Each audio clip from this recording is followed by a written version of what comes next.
Hello, magandang hapon sa inyo mga kalodi. Ayan po, capturing lang po tayo ng video, no? Diyan po yan sa Guadalupe Tulay upang ako po'y pupunta sa aking agency upang makapag-report po mga kalodi. So dumaan po ako diyan mga kalodi, no? Sa Guadalupe Tulay. So yan po ang paligid ng Muling Guadalupe Tulay mga kalodi.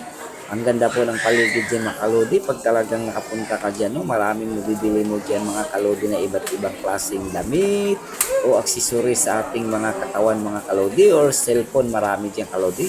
So habang naglalakad pa po ako dyan mga kalodi, no, ayan, tuloy-tuloy po ako yung paglalakad kasi malapit na po yun sa MRT mga kalodi, ang Guadalupe Tulay. So sa MRT po ako, no, tatawid din, papunta na po ako sa Buni. So dyan po ako sa escalator, no, mga kalodi. Akyat po ako yan at madadaanan ko po ang Pag-ibig Pan ng Guadalupe Mall, no. Yung mga nakapila mga kalodi, no, mga nag-aantay po talaga yan na magkalamitilon sila mga kalodi, no? Kaya full pack ang Pag-ibig Pan ngayon mga kalodi. Tingnan nyo naman, ang dami-daming mga taong naglulo ng kalamitilon dahil po sa nangyari noong sunod-sunod po ang ulan.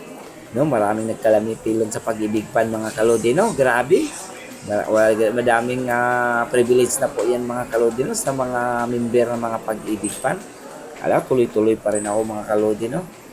So patuloy pa rin ang aking paglalakad mga kalodi, no? Ayan, mulil pa rin yan mga kalodi, Guadalupe Tulay. So ayan, palabas na po ako dyan mga kalodi sa Guadalupe Tulay, no? So bound to MRT na yan mga kalodi, no? So yung MRT station na yan mga kalodi, no? Lakad po ako sa kabila para papuntang Buni. Nakita niyo naman, bababa na po ako dyan sa MRT mga kalodi, no? Upang pupuntahan po ang aking agency para mag-report po mga kalodino. So, galing po ako dyan sa Guadalupe MRT mga kalodino. So, ayan no mga kalodi, ayan MRT station na yun, no. Ayun, bababa na po ako sa MRT mga kalodino para lalakarin ko po ang aking agency. Ayan, si tatay mga kalodi, nasa gilid, nagtitinda po. Ayan, tuloy-tuloy lang po ang aking paglalakad mga kalodi. Kita niyo naman po sa MRT ako, bababa na.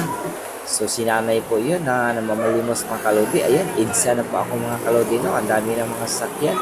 So, dyan lang po ako sa gilid ng EDSA mga kalodi, no? Capturing lang yung paligid ng mga video-video na para mali-upload sa ating munting channel.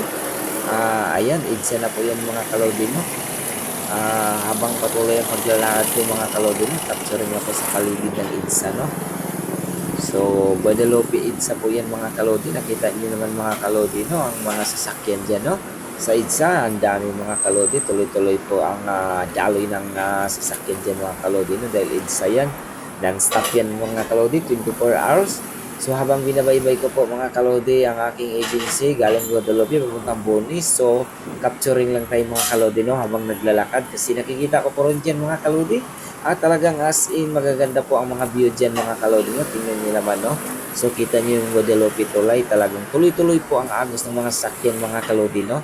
So, ayan na mga kalodi, tuloy-tuloy pa rin ang pag-capture yung paglalakad. So, malapit na po ako dyan sa ilog mga kalodi, no?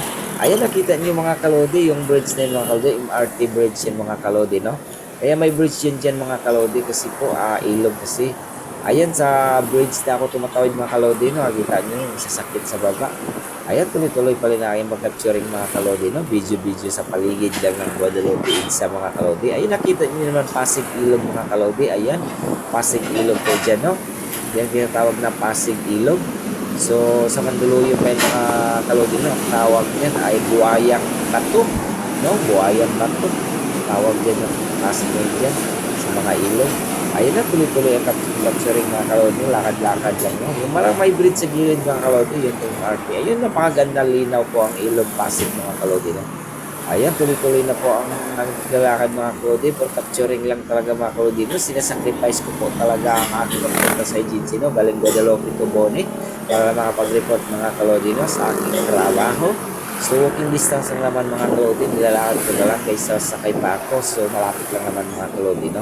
Guadalupe to Boni station. So, nilalakad ko lang po. So, patuloy ang ipag-video. Tingnan nyo naman sa gilid mga kalodi, no? EDSA yan, no? Grabe, ang daming sasakyan yan. Tuloy-tuloy po ang dami ng sasakyan nyo. Walang patid yan mga kalodi kasi EDSA Guadalupe yan mga kalodi, no? Yan po ang pinaka-center ng Manila Metro Manila mga kalodi, no? Yung malaking kalsada. EDSA, Epifanio del Santo Avenue, ang meaning na EDSA, no? Ayan. Kita niyo naman ang EDSA, talagang tuloy-tuloy ang traffic dyan mga kalodi. Grabe. Pag nag-traffic din yan mga kalodi, baha din yung standby din masakyan dyan. Pero ngayon, pumipikot po ako ng maaga mga kalodi, no? Mga alauna. So talagang as in maganda pa ang daloy ng traffic ko sa EDSA, no? Pero pag bandang mga hapon dyan mga kalodi, no? Wala na. Mahina na dahil peak hour na, no? Uwian na. Ay, tignan mo naman mga kalodi, mga motor, mga four wheel. Ayan, yan, tulay na yan mga kalodi, no? So, boni na rin yan mga kalodi, no? Yung tulay na yan, tawiran sa mga tao, ginawaan na. So, dati wala yung mga kalodi, pero nagkaroon na, meron na. So, maraming improvement talaga mga kalodi, no? Pagpataas ng mga taon mga kalodi, no? Talagang henerasyon to henerasyon, gaganda talaga ang paligid ng ating Metro Manila o pag nagalang taon, gumaganda ang paligid. So, baga, improvement mga kalodi, no? Ayan, tuloy-tuloy na rin ang paglalakad mga kalodi. Tingnan niyo naman po, no? Ang mga sasakyan sa gilid-gilid. Walang patid ang daloy ng mga sasakyan, motor, four wheels, iba-ibang klaseng sasakyan, no? Ang layo ng lakad ko mga kalodi, no? Guadalupe at Tambonin, nilakad ko lang talaga ang agency ko kasi para po makapag-report at mabigyan ng intro letter para makapag-report sa aking outlet, no? Sa store for interview. Kaya mga kalodi, habang naglalakad po ako dyan, tignan niyo mga kalodi, no? Talagang ang init dyan, tiniis ko lang mga kalodi, no? Pero hindi naman masyadong mainit, no? Pero nagsusumbrero ako dyan mga kalodi, o tingnan mo. Lahat na, ang gaganda ng view ng dyan mga kalodi, EDSA, makukuha ko yung mga building na yan. So, ayan, tuloy-tuloy dahil yung traffic ko, no? Sasakyan. So, ayan ang MRT mga kalodi, dumaan na ang MRT, no? So, papunta na po yung monumento, no? Papuntang monumento na yun siya. So, tuloy-tuloy pa rin capture mga kalodi. Si Kape, nagtitinda lang mais mga kalodi, no? So, dabisang palay din talaga dyan sa Epifanio del Santo Avenue. Ang lapad talaga ng daan yun. Kaya maraming sasakyan ang makadaan dyan. No? Pero pagdating naman po sa peak hour, talagang uwian talagang lugmok talaga sa traffic yan. Lugod pa sa bao mga kalodi, no? Ayan mga kalodi, malapit na ako sa aking papuntang agency, no? Madadaanan ko pa dyan mamaya mga kalodi ang Red Cross ng Mandaluyong, no? Yung kuwanan ng dugo ng mga nangailangan ng dugo, Red Cross. So madadaanan ko pa yun dyan sa Boni mga kalodi, no? Ayan mga sasakyan mga kalodi, no? Tuloy-tuloy pa rin habang nakapturing ako. So lakad-lakad ako din mga kalodi. So ilang kilometro na kaya ang aking ilakad, no? Sana all ilang kilometro.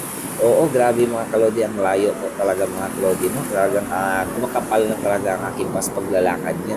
Sana all makapal, hindi nga biro mga kalodi, no? Grabe talaga, napakalayo. Siguro estimated ko mga kalodi na sa mga 5 kilometro no ang aking nilakad galing Guadalupe. So talagang as in exercise din naman sa katawan mga kalodi, no? Para makakatulong din sa ating pangkalusugan, no? Lakad-lakad tayo, exercise, capturing sa paligid para may upload sa ating munting channel. So talagang as in importante din natin pinapuntahan din mga kalodi, no? Dahil through our job din yan mga kalodi, no? So kuha lang po ako ng intro later para makapag-interview sa aking outlet mga kalodi. Ayan, malapit na po ako. Ayan, papasok na po ako dyan mga kalodi, no? Sa aking papuntang agency. Yan, pumapasok na po ako dyan mga kalodi, no? Ayun, makikita nyo naman po dyan mga kalodi, no? Ang Red Cross. Red Cross, Boni. Bandang Boni pa lang Red Cross mga kalodi, no? Ayun, makikita po yan. So, naglakad pa rin ako dyan mga kalodi. So, patuloy pa rin na aking paglalakad dyan mga kalodi, no? Di pa rin natatapos. So, malapit na rin po ako sa agency mga kalodi. Ayan, tuloy-tuloy lang po ako mag-capturing sa paligid. So, para lang may upload sa ating munting channel mga kalodi, no? Ang hirap gumawa ng content mga kalodi, no? Grabe. Mag-isip ka anong ilalagay mo sa ating mga Facebook page o YouTube channel, no? Grabe mga kalodi. Sinubukan ko lang voice out mga kalodi, no? First time ko pa mag-voice out dito. Sinubukan ko lang, patawarin niyo ako, no? Ganito ang boses ko. Paano bang gagandang boses mga kalodi habang nag-voice out sa pagbablog mga kalodi, no? Sa paligid, no? Sa pag-capturing, bino-voice out ko lang po. So, sinubukan ko lang naman po mga kalodi dito, no? Pagpasensyahan niyo ng aking boses. Talagang lulong-lolo na talaga aking tunog ng boses, no? Pero importante yan mga kalodi, no? Talagang as in, sabi ko sa inyo lahat, ang aking pinupuntahan na starting and then the end, no? Talagang as in tuloy-tuloy pa rin dyan mga kalodi ang aking paglalakad. Malapit na ako mga kalodi, no? Siguro mga 1/4 kilometro na. Ay, 1/4 kilometro. Yun talagang as in kung sa ano pa mga kalodi, no? Sa mga 1/4 meter, no? 1/4 meter ba or kalahati. Basta malapit na ako dyan mga kalodi, no? Ayan, wala nang isang kilometro yan mga kalodi, very malapit na ako yan. Tingnan nyo mga kalodi, capturing pa rin ako dyan hanggang sa pagpunta sa aking agency. Katawad na talaga mga kalodi, no? Talagang as in, ganito talaga aking pananalita mga kalodi, no? Habang ako ay nagbo-voice out dito, first timer talaga, no? Pagpasensya niya yung boses mga kalodi. Tingnan, isang vlogger mga kalodi, no? Nakikita ko ang ganda nilang boses nila, pero ako pagpasensya niya talaga as in, ganito lang talaga ang aking boses mga kalodi, no? Akala mo lasing, pero hindi naman ako lasing mga kalodi, talagang akin, nagsasabi lang ako totohanan na ganito talaga ang aking boses, akala niyo lasing, no? Ayan na po ang agency namin mga kalodi. Good